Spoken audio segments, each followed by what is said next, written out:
bagi kita yang diselamatkan, pemberitaan itu adalah kekuatan Allah. Jadi saat kita memberitakan Kristus, apabila mereka menggunakan logika, Tuhan kok jadi manusia, Tuhan kok disalib, tetapi Tuhan kita itu masih berbicara.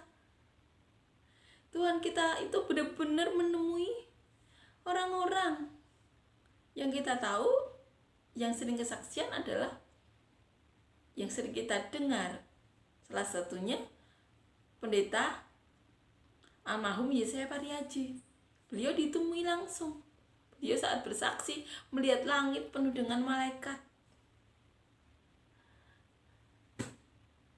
Pemberitaan salib itu kebodohan bagi orang yang akan binasa.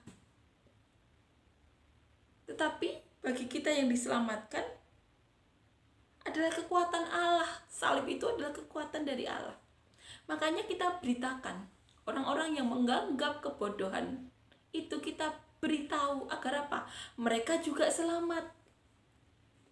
Karena Tuhan kita sudah tidak bisa disangkal lagi, masih berbicara sampai sekarang. Amin ya. Satu jiwa itu sangat berharga. Jadi apabila kita ada kesempatan untuk memberitakan firman, untuk bersaksi, saksikan. Kita lakukan bagian kita, bersaksi, berfirman. Selebihnya biar Roh Kudus yang mengetuk hati mereka. Dan kita berharap lagi malah Roh Kudus itu berbicara langsung kepada mereka secara audible, bahkan bisa dilihat langsung.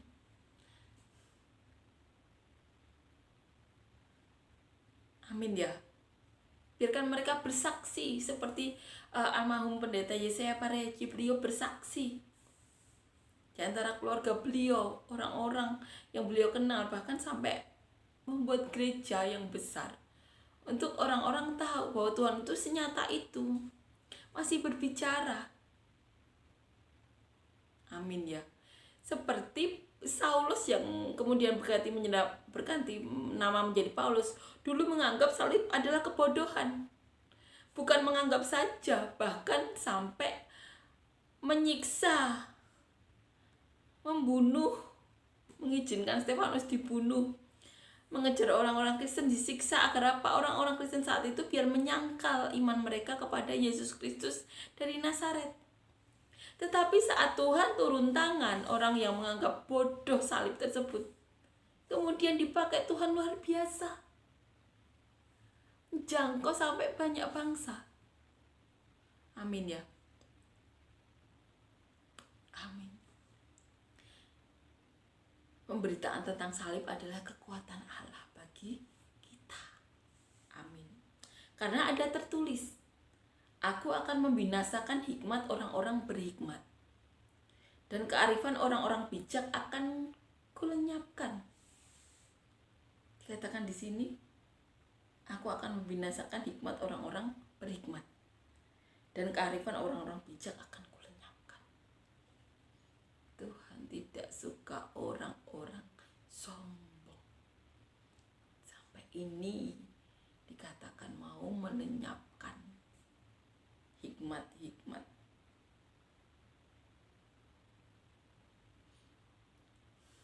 Yang tidak dari Tuhan tentunya.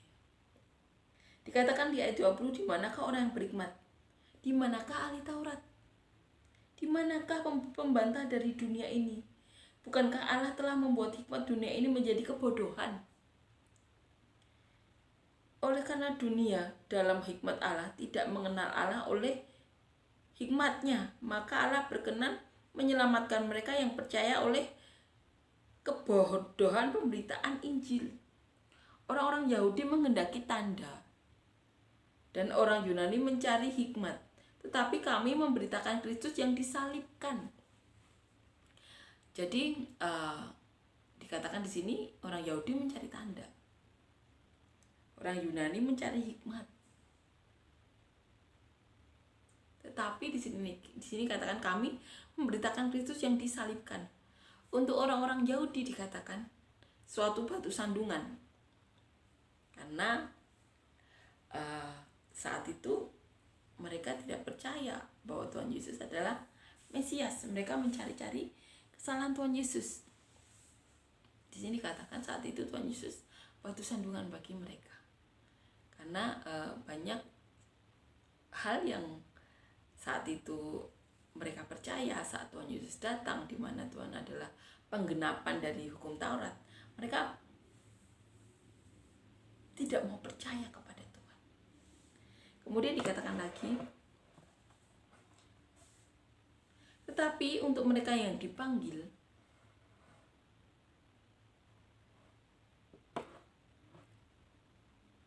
baik orang Yahudi maupun orang bukan Yahudi, Kristus adalah kekuatan Allah dan hikmat Allah. Di sini katakan, baik yang dipanggil ya, baik orang Yahudi atau bukan orang Yahudi, Kristus adalah kekuatan Allah dan hikmat Allah. Sebab yang bodoh dari Allah lebih besar hikmatnya daripada manusia yang lemah. Dari Allah lebih besar dari Allah, lebih kuat daripada manusia. Jadi yang paling bodoh di mata Allah dibandingkan manusia itu lebih pintar